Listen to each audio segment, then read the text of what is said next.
কদর যেন মিস না হয়। 21, 23, 25, 27, 29 নাকি খালি 27? আপনারা কি খালি 27? দশকের বেজর রাতগুলোকে কদর হিসেবে তালাশ করো।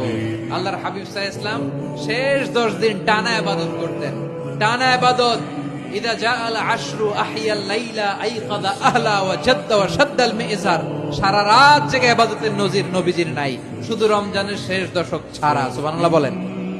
নিজেও ঘুমাতেন না, ফাতেমা রাদিয়াল্লাহু তাআলা আনহু, আলী রাদিয়াল্লাহু তাআলা আনহু কাউকে ঘুমাতে দিতেন না, সবাইকে জাগিয়ে তুলতেন।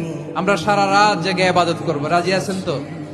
কদর যেন আমাদের মিস না হয়। আজকে থেকেই ক্যালেন্ডারে মার্ক করে রাখেন, সব কাজ পেছনে ফেলে, সব ব্যস্ততাকে পেছনে ফেলে ইবাদতের জন্য আমরা প্রস্তুত থাকবো কদরের রাতে। কোনোভাবে কদর যেন আমাদের মিস না হয়, ইনশাআল্লাহ। বলেন তো সবাই।